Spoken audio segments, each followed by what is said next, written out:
sama SEM sekarang yang lagi banyak banget terutama di masa pandemi ini adalah golden age-nya si live video. Orang-orang banyak live di Instagram, live di mana di Twitter, di YouTube kayak yang sekarang lagi di streaming juga, yang lagi di streaming sama teman-teman.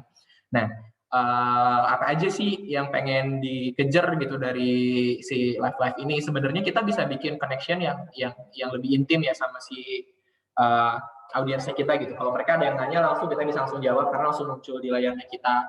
Terus kita juga bisa ngeliatin sesuatu hal yang nggak ribet gitu karena kita cuma perlu device sama konten, kita mau ngapain ya udah langsung live gitu, kita tetap bisa engage sama mereka. Feedbacknya juga langsung ada, langsung kelihatan saat itu juga gitu. Terus banyak banget bisa ngasilin warm gitu, kayak misalnya kalau ada artis lagi live, dia live gitu, bikin warmnya tuh jadi panjang banget gitu. Itu yang pengen kita kejar dari live ini. Nah terus gimana caranya kita bisa memaksimalin caranya live streamingnya kita ya. Kita bisa liatin dari beberapa hal nih, ada sebelum live, selama live, sama setelah live. Sebelum live kita harus tahu dulu nih audiensnya kita tuh siapa aja, umurnya berapa, terus senangnya apa, yang lagi tren di segmennya mereka apa. Yang kedua, topiknya harus relevan sama audiensnya kita. Yang ketiga, speakernya siapa nih? Speakernya harus yang bisa narik masa dong, nggak mungkin kita ngajak speaker yang nggak bisa bawa penonton banyak. Terus waktu, kita harus menyesuaikan juga sih waktunya supaya pas. Jangan sampai kita bikin waktu malam, padahal kalau malam-malam audiensnya kita udah pada tidur, atau bikin ngincar masa-masa yang muda, tapi pas siang-siang pas mereka lagi pada kerja, nah itu nggak bagus gitu untuk dilakukan. Jadi timing penting. Terus platformnya juga jadi sesuatu hal yang penting. Kita mau live-nya di mana? Di Instagram kah, di Twitter kah, atau di Facebook misalnya, atau di YouTube. Kira-kira segmennya kita paling gampang nge-akses platform yang mana gitu, supaya nggak jadi bikin mereka susah untuk nge-akses live streamingnya kita. Selanjutnya ada juga teknologinya yang penting ya, misalnya kita pakai tadi kalau Mbak MC-nya pakai speaker yang ada filternya atau pakai ring light supaya jadi kelihatan lebih cerah dan enak dilihat, pakai green screen supaya bisa pakai layar yang macam-macam gitu ya, itu juga penting. Terus kita juga harus ngasih teaser atau poster yang dari sebelum-sebelumnya udah ngasih tahu ke orang-orang kalau kita akan live streaming. Nah, selama live streaming yang bisa kita lakuin ada apa aja, ada banyak gitu. Sebelumnya final briefing dulu, lightingnya harus bagus, terus koneksinya dipastiin harus pas, terus kita pastiin nyaman karena live biasanya lama ya. Pastiin nyaman, terus hostingnya juga internetnya harus bagus, tripod segala macam udah harus siap. Nah, setelahnya pastiin kalau habis live kalian share gitu si live videonya. Kenapa harus di-share? Supaya kalian bisa dapat engagement yang jauh lebih banyak, bisa nge-reach orang yang jauh lebih banyak lagi. Terus dianalisa juga nih, jangan sampai udah live susah-susah nggak dianalisa sama sekali. Sama nanti dievaluasi buat live selanjutnya apa aja yang bisa bikin live-nya jadi jauh lebih bagus lagi. Nah, ini ada beberapa contoh sih di Nutrifood bikin live sama beberapa KOL yang udah kita lakuin di masa pandemi kemarin. Karena selama di masa pandemi ini banyak banget gitu ya yang berubah supaya kita bisa tetap engage sama audiensnya kita. Misalnya Elmen kita bikin live workout bareng sama instruktur sama Belisa Putra gitu ya. Terus Elmen Talks juga kita bikin karena yang menang Elemen of the Year ini akan mewakili Indonesia di Mister Internasional, kita bikin mereka engage sama followersnya mereka melalui Elemen Talks live bareng-bareng. Kita juga bikin live dari Lokal Latte, bikin ngopi inspirasi, hal-hal yang sedang kita lakukan sekarang ini gitu ya. Kalau dari Lokal Latte biasanya bikin tagline-nya ngopi inspirasi. Kita juga si Tropicana Slim bikin live juga nih, rahasia awet muda panjang umur gitu. Kalau kemarin kita juga bikin mitos fakta soal kesehatan, mitos fakta soal diabetes, kita bikin hal-hal yang seperti itu. Hilo pun yang kalau dilihat secara live-nya cukup susah, kita bisa lihat nih si Hilo kita bikin live tentang parenting gitu bareng sama ahli gitu. Nah, jadi ini buat orang tuanya kita tetap bisa engage gitu semua brand. Ini yang jadi penting buat yang membuat si digital marketing jadi sesuatu hal yang penting untuk survival sebuah brand, apalagi di masa pandemi seperti kemarin. Nah, nggak akan jadi sesuatu hal yang bagus kalau apa yang kita lakukan nggak kita analisa, nggak kita evaluasi. Jadi kita harus ngeliatin juga nih sosial media live-nya kita ini, dievaluasi apa yang bagus, apa yang bisa diimprove. Kalau Instagram yang dilihatnya apa aja, reach sama impression-nya bisa dilihat.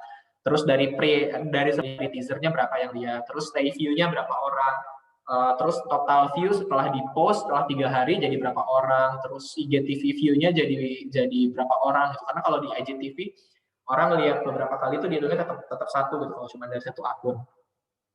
Kita juga harus belajar tentang algoritma dari si dari sisi sosial medianya supaya brandnya kita tetap maksimal gitu muncul di sosial medianya.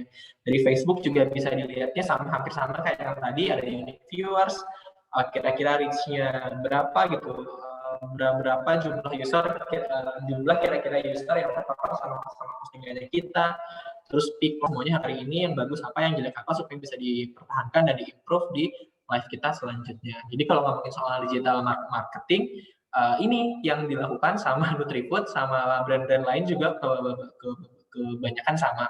Tadi mungkin yang nggak dibahas terlalu dalam ada di SEM sama di SEO, karena itu mungkin ranahnya cukup dalam banget gitu. Ntar mungkin bisa dibahas di sesi lain, soalnya kalau dibahas itu ntar nanggung. Nanti mungkin dibahas juga sama Mas yang selanjutnya akan ngisi. Nah, itu teman-teman yang bisa saya sampaikan lagi.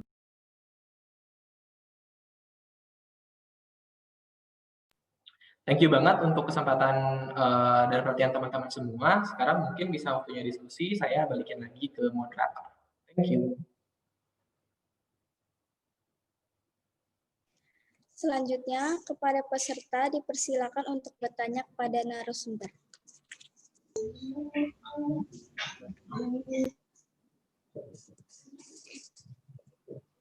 Izin bertanya. Halo, silakan. Izin bertanya, Kak. Saya dari kampung Aceh. Saya dari Pontianak. Aceh. Ya. Cukup rame ya, satu-satu kali ya. Kita coba mulai dari Mas Kamarul Iskandar mungkin ya. Kamarul Iskandar. Iya. Jadi begini, Kak, terima kasih telah mempersilahkan saya untuk bertanya. Ini banyak pertanyaan dari saya, cuma karena untuk persingkat waktu saja, saya ingin bertanya.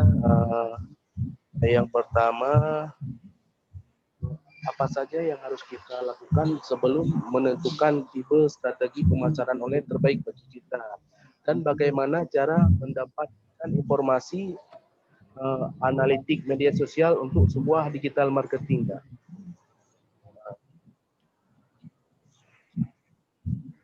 Yang harus dipersiapkan yang lebih ke persiapan sebelum kita mau bagaimana cara kita membentuk daya inovatif dan kreatif melalui pengembangan keterampilan berpikir kritis dalam pengembangan digital marketing ini, Kak.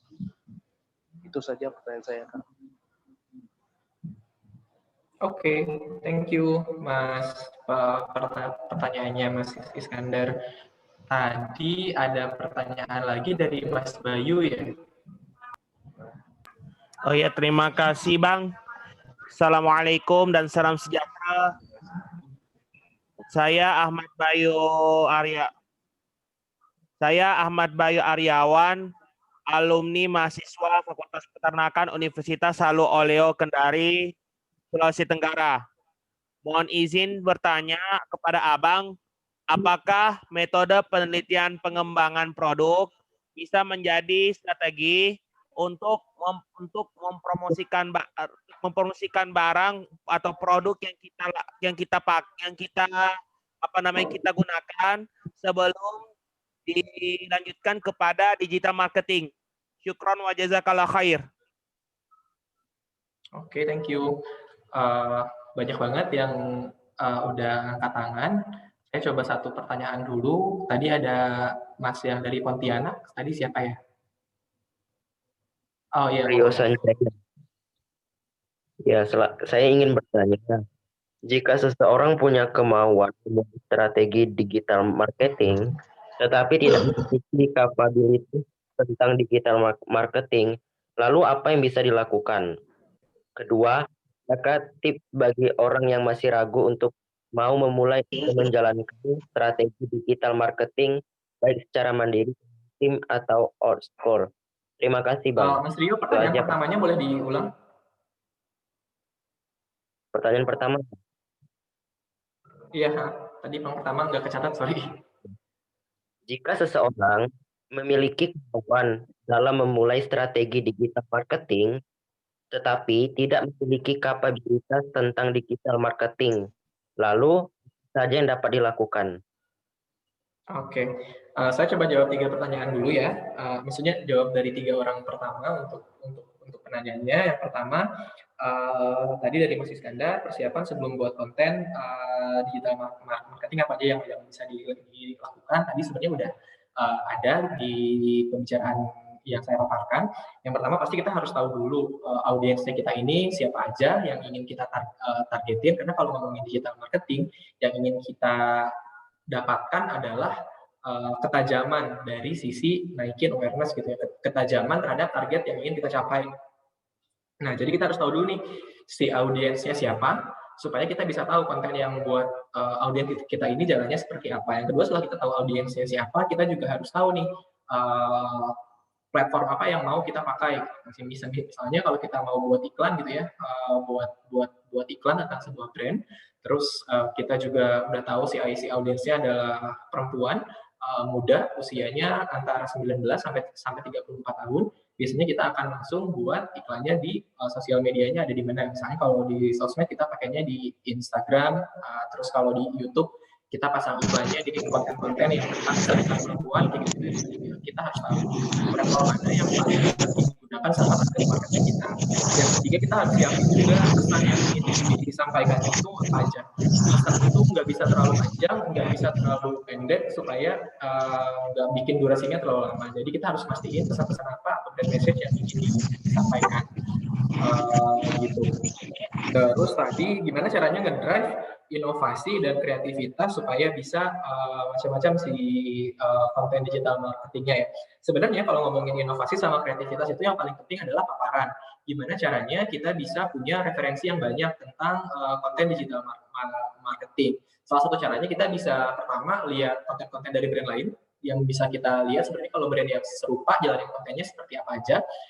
Yang kedua, kita juga bisa ngeliatin dari buku gitu ya, dari buku marketing banyak banget referensi yang bisa digunakan tentang konten-konten yang paling bagus. Sama yang ketiga, kita juga bisa banyak datang ke webinar yang bahasnya khusus soal konten digital marketing, tapi bukan soal digital marketing secara keseluruhan gitu. Karena sebenarnya kalau dibicarain itu jadi dua hal yang berbeda gitu kalau buat jadi materi antara materi digital marketing secara teori dan secara operasionalnya sama konten di dalam digital marketing itu sebenarnya beda gitu sih dua halnya. Jadi bisa banyakin paparannya terus kemana aja gitu ya Mas Iskandar. Yang kedua tadi ada pertanyaan tentang metode penelitian pengembangan produk bisa jadi strategi sebelum kita bikin digital marketing atau enggak. Sebenarnya kalau ngomongin soal metode penelitian, saya nggak bisa banyak jawab ya karena ini di luar expertise-nya saya. Tapi kalau ngomongin soal pengembangan produknya bisa jadi strategi sebelum digital marketing atau tidak, of course yes. Karena biasanya kita melakukan marketing itu ada tujuannya ya, pasti ada apakah karena ada produk baru atau kita pengen ngegedein produk atau kita pengen maintain produk yang sudah besar. Jadi kalau ngomongin soal metode penelitiannya, saya takut salah jawab, jadi nanti mungkin bisa ditanya di narasumber selanjutnya. Tapi kalau soal pengembangan produk sebelum digital marketingnya, ya pasti ada. Pasti itu jadi salah satu hal yang akan dilakukan sebelum si digital marketingnya jalan. Pertanyaan selanjutnya tadi dia ingin atau bisa untuk memulai digital marketing tapi nggak punya digital marketing capabilities. Kalau soal digital culture, betul yang paling utama adalah menyiapkan orang-orangnya dulu supaya orang-orangnya secara culture bisa menerima budaya digital yang memang yang memang belum lazim banget gitu ya di Indonesia. Yang penting adalah kesiapan si orangnya dulu buat nyiapin lagi. Kalau buat nyiapin orangnya jalannya harus ngapain atau harus seperti apa? Jawabannya sama yang pertama tadi. Kalau ngomongin soal digital marketing, kalau soal ngomongin digital shifting, orangnya harus terbuka dulu sama perubahan. Orangnya harus bisa agile, orangnya harus mau menerima sesuatu hal yang baru dia bisa banyakin paparan-paparan. Jadi sebelum banyakin paparan tadi, si orangnya harus terbuka dulu sama perubahan. Baru dia bisa masuk gitu ke sisi digital marketingnya. sebenarnya ke sisi digital secara keseluruhan sih, nggak cuma marketing doang. Terus ngomongin soal ragu-ragu tentang strategi digital marketing. Sebenarnya kalau kita ngomongin soal strategi itu nggak ada yang paling bagus, nggak ada yang paling benar, nggak ada yang paling salah. Strategi is a choice gitu. Strategi adalah sebuah pilihan. Yang penting adalah gimana kita bisa tahu bagaimana si strategi itu berjalan. Jadi yang paling penting adalah di sisi persiapan sama sisi evaluasi. Jadi kalau persiapannya sudah bagus, nggak perlu ragu buat dijalanin. Yang penting nanti dievaluasi di akhir. Itu tadi 3 yang pertama. Sebelum saya lanjut, saya mau nanya dulu sama Mbak Moderator. Mbak, ini ada berapa pertanyaan ya yang boleh masuk? Atau berapa orang ya yang boleh tanya? Soalnya saya cukup overwhelmed nih buat ininya. Di chat juga banyak banget yang nanya. Ya Kak, untuk pertanyaannya kami 5 pertanyaan. Oke, tadi sebenarnya udah 5 pertanyaan, cuman karena ini coba kita tambahin aja ya. Mungkin tadi udah 3 orang, saya buka 3 orang terakhir.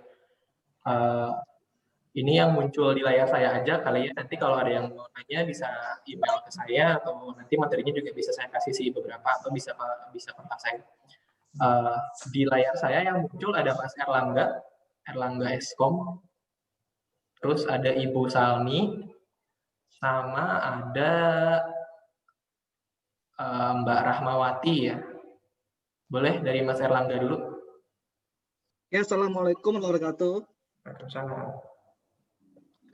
Perkenalkan, nama saya Erlangga dari Fakultas Ilmu Komputer Universitas Bandar Lampung. Izin bertanya kepada Mas Agung, bagaimana cara kita mensikapi berbagai macam yang namanya kegiatan penipuan pemasaran di internet, seperti pencatutan nama domain, pengambilan nama merek dagang, atau menggunakan nama-nama public figure tanpa izin. Seperti itu. Terima kasih. Oke, itu satu. Yang kedua, silahkan tadi Ibu Salmi ya.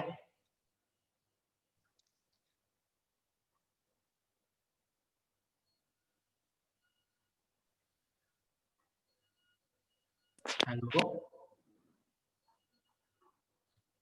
Oh, kayaknya kepijit ya. Ini raise hand-nya.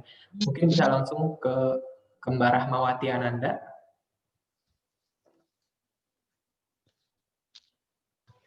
Halo, selamat siang. Halo, siang. Ya, saya Rahmawati Ananda dari Unmul. Saya izin bertanya, kalau misalkan menurut kakak, apakah review itu sangat penting di masyarakat? Terus, Gimana? Sorry, apakah review? Review itu sangat penting untuk produk kita. Nah, terus juga untuk yang baru buka bisnis, bagaimana cara kita bisa mendapat review yang bagus? Seperti itu. Pertanyaannya bagus. Terus juga bagaimana kalau menurut kakak yang pembisnis pemula yang masuk di marketplace, apakah kita perlu menganalisis kata kunci dulu untuk produk-produk itu? Karena saya pernah dengar tentang analisis traffic dan sebagainya. Gitu. Saya sih dulu Kak, terima kasih. Oke, bagus banget pertanyaannya. Mungkin saya coba jawab dulu kali ya, soalnya udah ada 3 pertanyaan langsung. Yang pertama, tadi dari Mas Erlangga tentang penipuan di internet, merek dagang, dan sebagainya. Sebenarnya, kalau intensi seseorang bukanlah sesuatu hal yang bisa kita kontrol ya. Gimana orang itu mau jahat, gimana orang itu mau baik, bukan sesuatu hal yang bisa kita kontrol. Yang bisa kita kontrol adalah gimana cara kita bisa selektif terhadap hal-hal yang mau kita pilih. Jadi sebenarnya kalau ada penipuan di internet, aku lebih prefer untuk mencari yang sumber yang kredibel gitu ya. Misalnya kalau lihat iklan, ya iklannya benar-benar dari, misalnya kalau dari si KOL yang centang biru, yang verified. Jadi pemilihan sumber harus jadi yang paling penting. Terus kalau pencatutan merek dagang dan sebagainya, sebenarnya balik lagi itu ada di ranahnya, bukan ranah marketing, tapi ada di ranah hukum gitu ya. Jadi aku juga nggak bisa yang jawab terlalu jauh, cuman sejauh ini sih kalau ada pencatutan nama seperti itu, dari Nutribus sendiri belum ada kasus yang bisa jalan seperti itu di area. Kalaupun memang ada beberapa yang dekat-dekat, biasanya nanti akan dikonfirmasi dulu kalau si brand ini sebenarnya sudah punya haki atau si hak intelektual atas nama brand yang bikin. Kalau pakai nama brand kita udah nggak bisa atau malah harus bayar ke si brandnya. Tapi selain itu belum ada kasus yang seperti itu, dan itu adanya di ranah hukum. Kalau buat banyak penipuannya sih sebenarnya tinggal di filter aja ya, sumbernya maunya dari mana gitu. Lebih bagus bisa nge-filter yang verified aja. Terus selanjutnya dari Mbak Rahmawati, ini pertanyaannya bagus, relevan banget sama yang lagi kita bahas tadi. Yang pertama, review itu penting apa enggak gitu ya buat di masyarakat. Jawabannya, review jadi hal yang sangat penting ya, udah bukan penting lagi, tapi jadi sangat penting gitu buat dilakuin. Kenapa? Karena selain sebenarnya ada survei juga yang ada statistik yang saya nggak kasih tadi.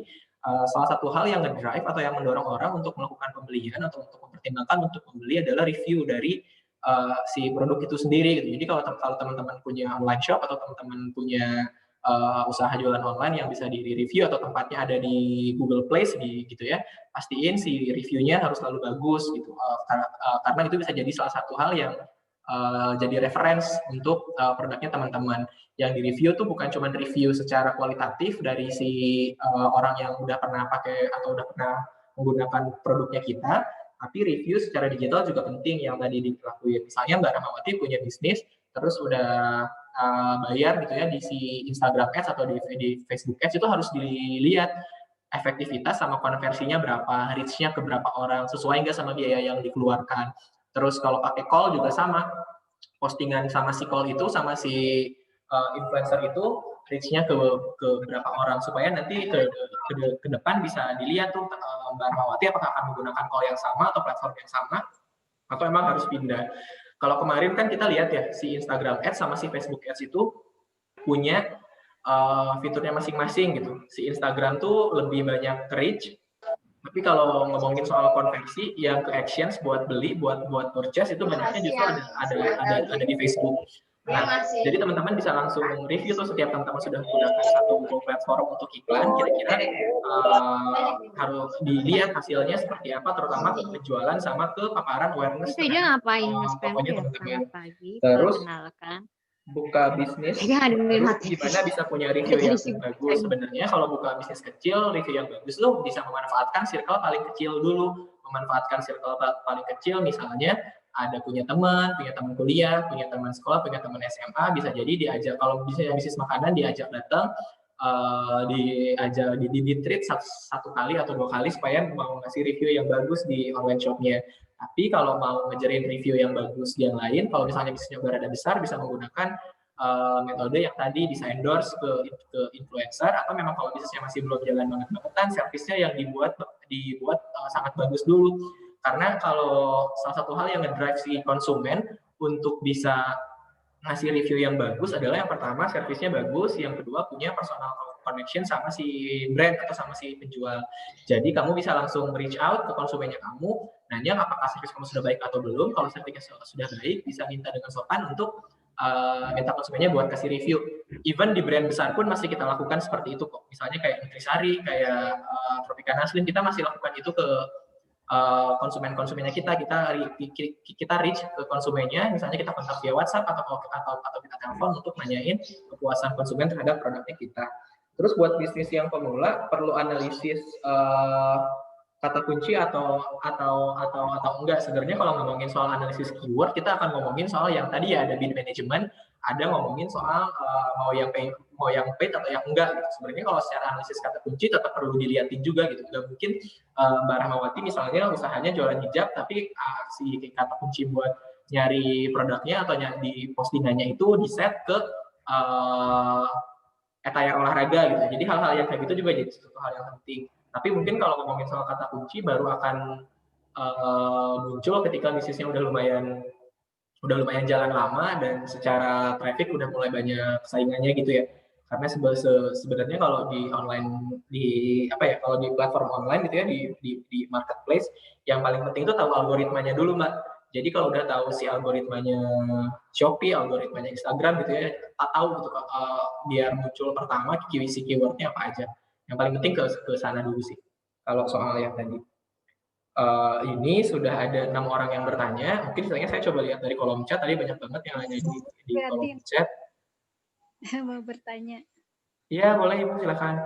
Ya, Assalamualaikum warahmatullahi wabarakatuh. Nama saya Salmi Supriyatin dari Cimahi. Saya ada beberapa pertanyaan. Yang pertama, apa marketplace-nya Nutfood namanya apa gitu? Kalau saya klik tuh apa gitu, biar bisa cari-cari. Kemudian adakah produk Nutrifood itu yang direkomendasi untuk penderita hipertensi dan jantung seperti saya ini? Yang ketiga, saya tuh mencoba jualan di pakai media sosial grup, jualan makanan tradisional khas Jawa Barat, tapi masih seperti pengunjung. Nah, bagaimana meningkatkan pemasaran melalui blog begitu? Dicoba juga pakai IG sama juga masih sepi. Terima kasih. Assalamualaikum warahmatullahi wabarakatuh. Waalaikumsalam. Ini dari Ibu Salmi tadi sudah saya catat pertanyaannya, ntar coba saya lihat di yang paling atas di kolom chat sebentar. Halo Kak, izin bertanya. Oke, boleh ini aja yang 2 terakhir teman-teman ya. Halo. Halo, silakan. Oke, Assalamualaikum warahmatullahi wabarakatuh. Perkenalkan, nama saya Ferry Jumaidi dari Universitas Bandar Lampung. Saya ingin bertanya Kak,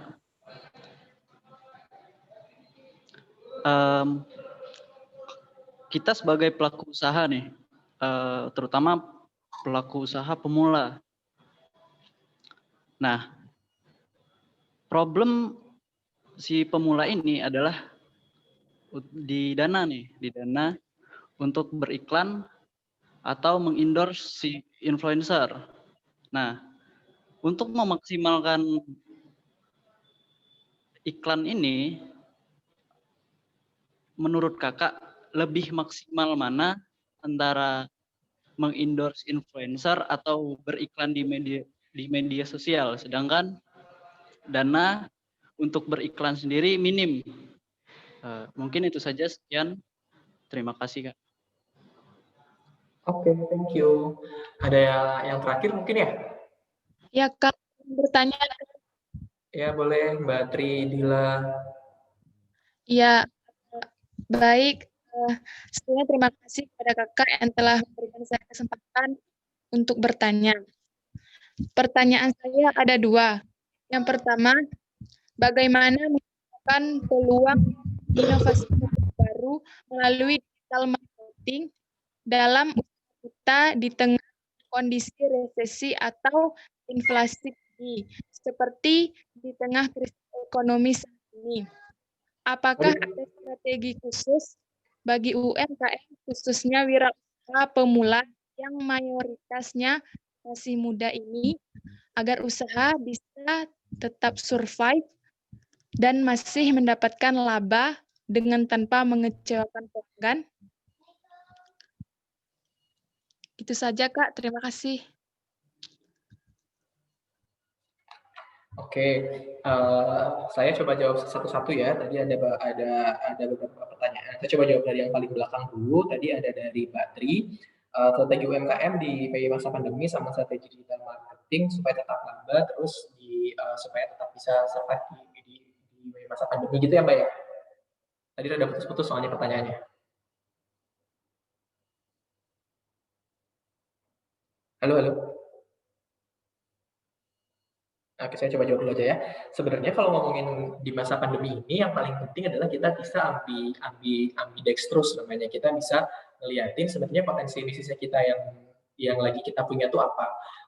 Ambidextrous itu kita ngeliatin resource yang kita punya sama peluang yang ada. Kita coba ngeliatin mana yang harus kita lakuin duluan gitu. Misalnya nih kita masih punya resource-nya bisa dimanfaatkan sejauh mana supaya bisa ngebantuin sales-nya yang yang lagi jalan untuk bisnisnya. Atau kita mau mencoba hal-hal baru nih, kita kita kasih explore hal-hal baru untuk bisa bikin bisnisnya kita survive. Misalnya strategi media sosial ini kita harus tahu mana yang bisa dieksploit, mana yang bisa dieksplor. Misalnya kalau dari Nutrisari ini, misalnya si Nutrisari biasanya jualannya di channel sekolah, tapi karena sekolah sekarang banyak yang libur, kita harus cari channel lain. Kita jualan ke channel rumah makan. Itu namanya strategi explore. Kita mencari hal baru yang bikin kita mencari channel baru supaya si Nutrisari ini bisa tetap jualan.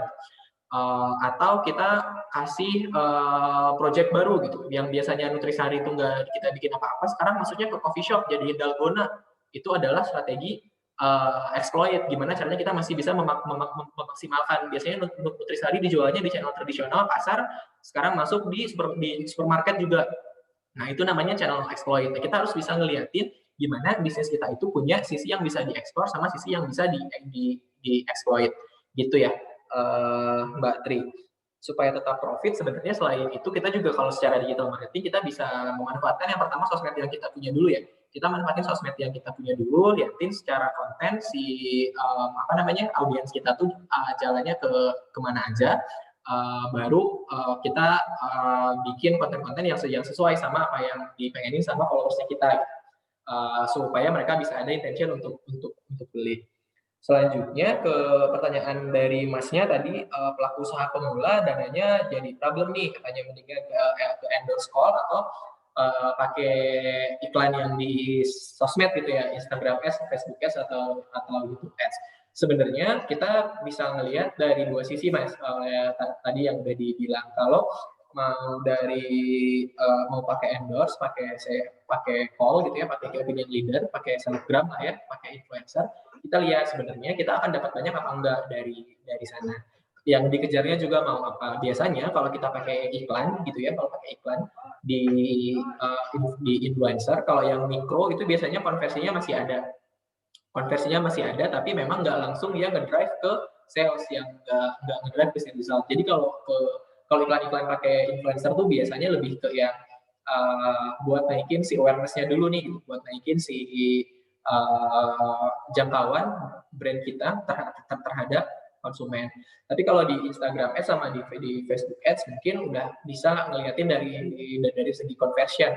Jadi dilihat secara priority si dananya lagi bisa jalannya kemana, apakah bisnis masnya lagi ngejar profit. Kalau lagi ngejar profit, dilihat yang konversinya paling besar ada di mana, lihat statistik atau data dari yang udah lewat gitu.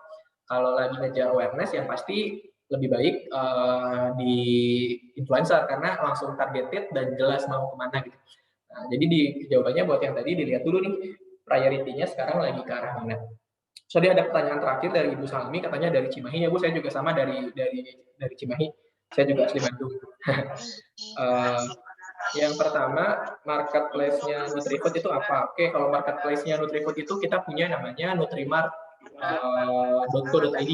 Jadi kalau teman-teman mau coba untuk cari marketplace-nya Nutrifood, bisa ketik di Google aja, ketik Nutrimart, nanti paling atas pasti masuk ke halaman marketplace-nya Nutrifood. Terus kalau produk hipertensi sama jantung, produknya Nutrifood semuanya produk sehat. Ibu bisa lihat di Tropicana Slim. Salah satunya Tropicana Slim punya serangkaian produk untuk yang ramah buat penyakit jantung sama hipertensi. Soalnya kecapnya rendah garam, terus susu-susunya juga semuanya banyak yang ramah buat penyakit jantung. Nanti mungkin kalau mau nanya bisa langsung DM saya di Instagram atau DM saya di sosial media supaya bisa lebih relevan pertanyaannya ke yang lagi kita bahas hari ini ya. Terus lagi ini yang paling relevan, jualan makanan di blog sepi pengunjung supaya bisa besar seperti apa? Oke, sebenarnya sekarang tuh kita harus lihat dulu Ibu Salmi ya, sosial media yang lagi banyak banget dipakai sosial media yang lagi banyak banget dipakai sama orang-orang tuh adanya di mana. Misalnya Ibu jualannya tadi oleh-oleh khas Bandung gitu ya, atau khas Jawa Barat. Dilihat kira-kira untuk makanan minuman sosial media yang paling oke itu adanya di mana. Sebenarnya kalau ngelihat makanan minuman sekarang Instagram sama Facebook dua-duanya sama-sama oke. Jadi sih kalau saran saya dibandingkan jualannya di blog, lebih baik jualannya di Instagram sama Facebook atau di marketplace kayak Tokopedia, Shopee gitu, itu juga jauh lebih jauh lebih relevan dan jauh lebih bagus sama perkembangan digital yang sekarang lagi tren. Shopee itu sekarang transaksi per bulannya udah bisa sekian puluh juta. Sekian puluh jutanya bukan dalam hal uang, tapi dalam jumlah transaksinya itu udah sekian puluh juta itu setiap bulan. Jadi udah banyak banget. Jadi buat Ibu Salmi bisa kayak tadi ya, kalau marketplace yang Nutrifood bisa dicek di nutrimart.co.id. Terus kalau secara produk itu di Nutrimartnya bisa dilihat juga ya, bisa langsung diklik ada produk pakai ramah jantung sama hipertensi. Terus kalau buat jualan makanannya yang pengen ya sedikit menunjuk, dilihat dulu si platform sosial media yang mau digunakannya apa, digital platformnya yang mau dipakai apa, cari sosial media yang memang atau media yang paling banyak untuk bisa dapetin exposure yang lebih gitu buat bisnisnya. Gitu paling kalau dari saya coba balikin ke moderator dulu, kira-kira mau diterusin apa gimana? Soalnya waktunya kayaknya udah habis. Thank you semuanya.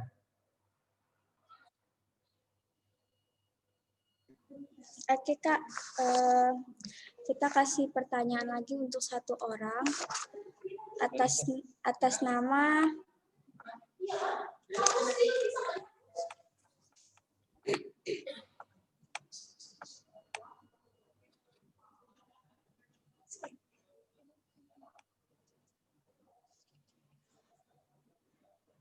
Aprilia.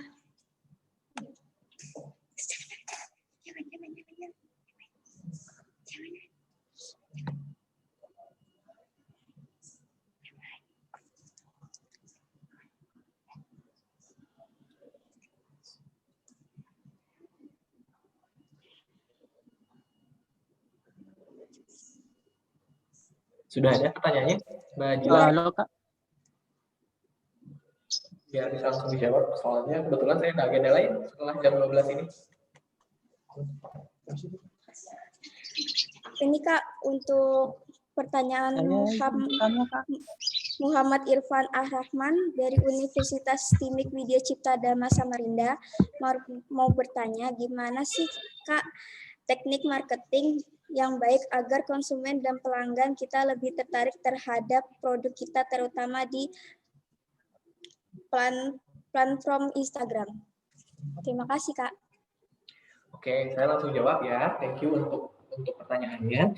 Teknik marketing yang baik. Sebenarnya kalau ngomongin soal teknik marketing yang baik, kita ngelihat si usernya dulu ya. Kita ngelihat lagi-lagi balikin ke si audiensnya ada di mana aja gitu. Atau audiensnya itu siapa. Baru kita bisa nentuin untuk si audiens itu strategi marketing yang pasnya jalannya seperti apa. Karena nggak mungkin misalnya kita pakai strategi marketingnya, misalnya kita bikin engagement dengan cara bikin lomba gitu ya, atau bikin event lari virtual tapi untuk audiens yang usianya sudah lanjut. Jadi tadi buat masnya yang nanya teknik marketing yang baik, yang pertama dilihat si audiensnya buat siapa, terus itu tuh kayak rentang usianya, jenis kelaminnya, terus nanti si kontennya bisa disesuaikan, misalnya warnanya yang lebih manly kalau buat laki-laki, terus lebih colorful kalau buat perempuan, bisa jadi sebenarnya kalau banyakin yang tadi sih, strategi itu nggak ada yang paling benar, nggak ada yang paling salah. Strategi itu is all about choice. Jadi gimana soal pilihannya kita mempertimbangkan audiensnya kita ini yang mau kita reach siapa aja. Jadi kalau sebenarnya pertanyaannya cukup general gitu ya, tapi kalau di Instagram sendiri konten-konten yang anak muda banget biasanya jauh lebih laku ya dibandingin konten-konten yang yang lebih kolot gitu. Tapi nggak berarti konten yang di kolot pun nggak oke. Sebenarnya dibalikin ke segmennya lagi yang kayak gimana, baru bisa dilihat tuh secara pemilihan konten jalannya kayak gimana, mulai dari warna, mulai dari posisi posternya, mulai dari yang kayak gitu itu jadi sesuatu hal yang penting buat diliatin si audiensnya dulu siapa. Itu paling teman-teman yang bisa saya bantu atau saya sharingkan hari ini. Terima kasih buat teman-teman yang udah nanya, udah jawab juga. Nanti mungkin kita bisa ketemu lagi di kesempatan selanjutnya. Semoga bisa ngobrol-ngobrol lagi, bisa sharing-sharing lagi supaya bisa belajar bareng-bareng lagi. Thank you, saya balikin ke moderator. Terima kasih kepada narasumber pertama, Saudara Agung Fajar Siddiq, yang telah menyampaikan materi yang sangat bermanfaat. Sebelum acara materi yang kedua, saya mau mengingatkan untuk peserta yang baru datang tolong mendaftar absennya untuk mengisi absennya. Selanjutnya, materi kedua disampaikan oleh narasumber kedua, Saudara Ramadana, selaku alumni STIMIK Widya Cipta Dharma, sekaligus sesi diskusi dan tanya jawab. Kepada Saudara Ramadana, kami persilakan.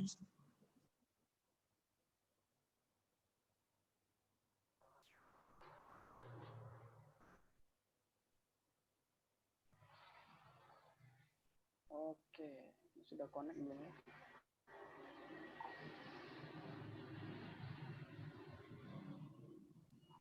Halo, tes, ada suara? Ada, Kak. Oke. Bentar ya. Maaf, Kak, Suaranya suaranya. kecil. Oh iya, Kak, Suaranya? udah, Kak. Oke. Ya, suaranya Ada? kecil. Sudah ada?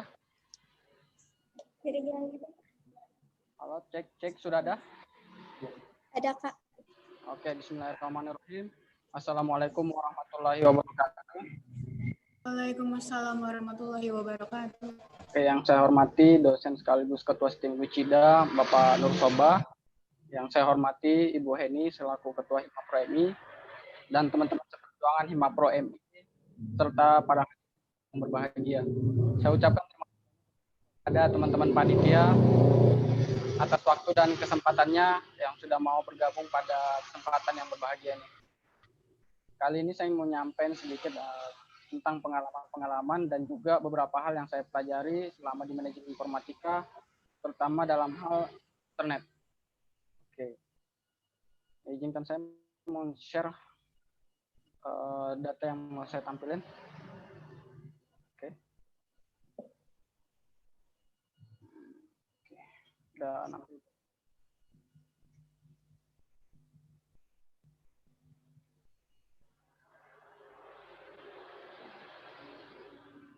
Ini ngelek-ngelek ya.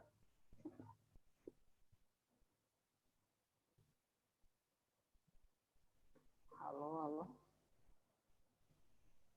Jadi kali ini aku mau nyampein tentang mengenal internet yang baik dan internet